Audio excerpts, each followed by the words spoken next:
You were not born from the womb of ordinary life. You were thrust into this world from the center of a dark, twisting tragedy.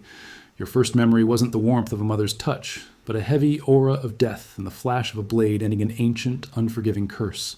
Deep inside a damp, lightless cave, completely isolated from the outside world, the hero Perseus had just fulfilled his quest to slay your mother Medusa, the cursed Gorgon whose very gaze turned living flesh to stone.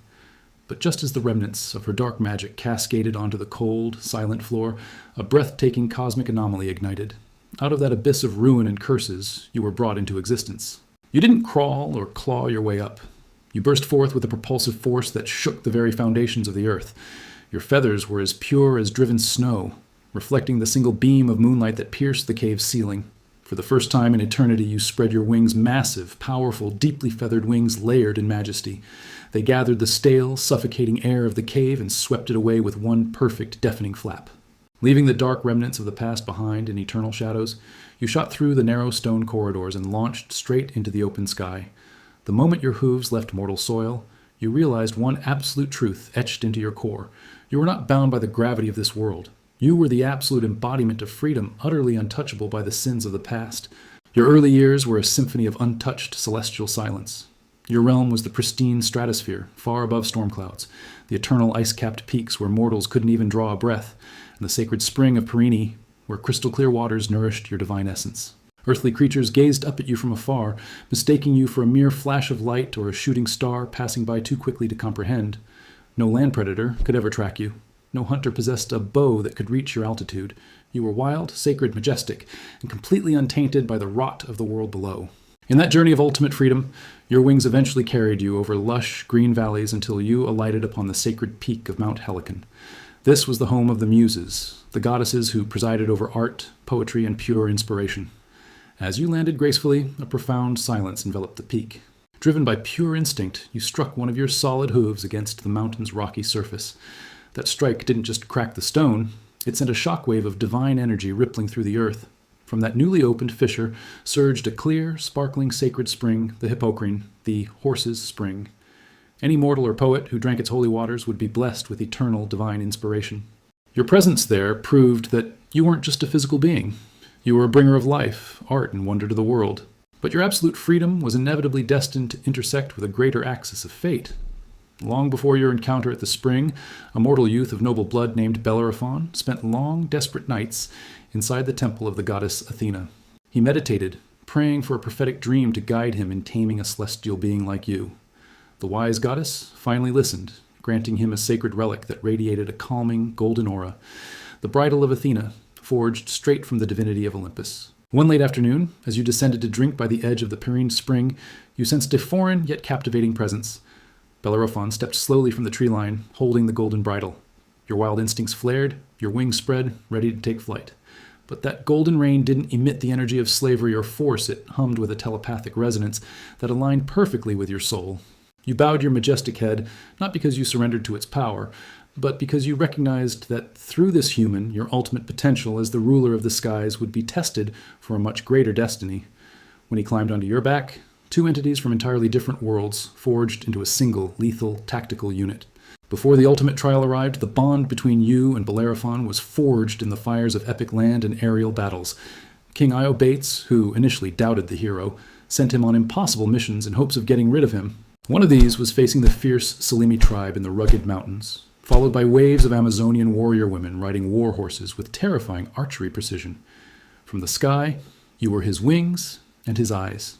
You dove through hails of enemy arrows, executing sharp aerial barrel rolls that broke the concentration of mortal archers, while Bellerophon drove them back from above. Every dogfight tightened your soul sink. You felt his every breath, and he felt every beat of your wings, creating a combat harmony that made you both invincible in any sky. Until finally, the most thrilling ultimate test stood right before you. The Chimera, an earthbound nightmare of the most vicious kind. The brutal hybrid part lion, part goat, and part serpent stood in the valley of Lycia, spewing pillars of hellfire that incinerated all surrounding vegetation. As you dive-bombed from behind a blanket of clouds, the blistering heat of the Chimera's breath scorched the air around you, threatening to singe your pure white feathers.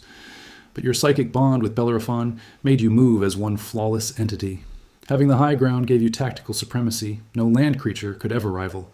Whenever the Chimera unleashed waves of fire, you executed gravity-defying maneuvers, slicing through the wind with millimeter precision, dodging by the slimmest of margins.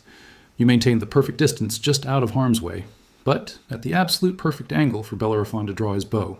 The battle was a long, exhausting dance of destiny above the clouds. Every time the Chimera tried to shift its focus, you flapped your wings with explosive force, creating wind turbulence that threw the monster off balance. And when the decisive moment arrived, during a steep dive like a white meteor falling from the heavens, Bellerophon drove a block of pure lead at the tip of his spear, straight through the monster's blazing inferno. The extreme heat of the Chimera's breath turned its own attack against it, silencing its fiery wrath forever. The beast roared as its dark power faded, before finally collapsing to the earth with a thunderous crash that shook the entire valley. You beat your wings and soared back up into the blue sky, celebrating a monumental victory over the mortal world's most feared monster. However, victory after victory, endless praises from kings, an uncontested supremacy of the skies, slowly began to poison your rider's mind. You could feel the shift in Bellerophon day by day. His heartbeat, which once radiated the steadfast courage of a hero, morphed into the blazing, uncontrollable pulse of arrogance. He started to believe that he was no longer bound by mortal limitations. He felt that because he rode the greatest creature on earth, he deserved to sit alongside the gods on their highest thrones. One late afternoon, he yanked your bridle harshly, wrenching your head around, and commanded you to fly upward, straight through the highest layers of the stratosphere, heading for the sacred peak of Mount Olympus, the forbidden domain of the gods.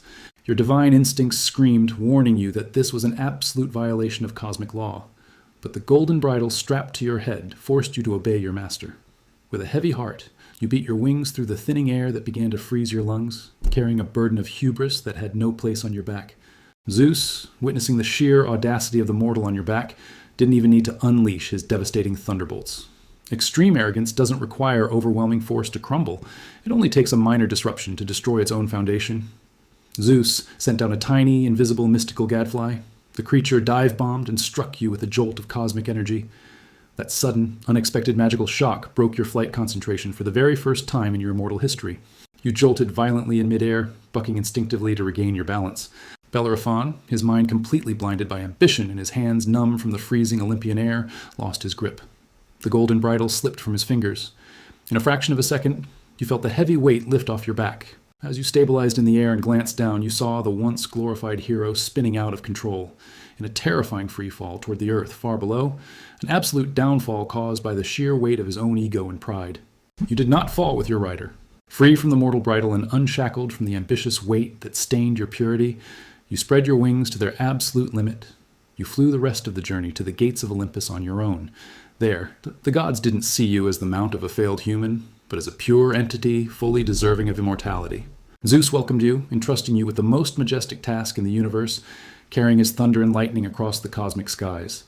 You, who were born from the remnants of a curse in a pitch-black cave, now stood at the pinnacle of the universe, living eternally as a constellation stretched across the night sky, watching the ages pass in magnificent silence. The story of you and Bellerophon isn't just an ancient myth about monsters and heroes. It is a dark mirror reflecting one of the most crucial lessons about the reality of life, the gravity of hubris. Bellerophon had it all: courage, extraordinary combat skills, and the unparalleled honor of riding alongside the most majestic creature in the world. But when those achievements carried him to the absolute peak, he lost touch with reality. He mistook his success as proof of his own godhood, forgetting it was the result of collaboration, divine blessings, and a borrowed gift. The higher you fly in life, the thinner the air around you gets, and the easier it is for your ego to suffocate your sanity. Arrogance is an invisible anchor that will always drag you down, right at the exact moment you feel most untouchable. Success might give you the wings to touch the clouds, but only humility will ensure you are never shattered by your own pride. I am Dr. Entity, signing off. Thank you for watching. Don't forget to subscribe so you never miss the next.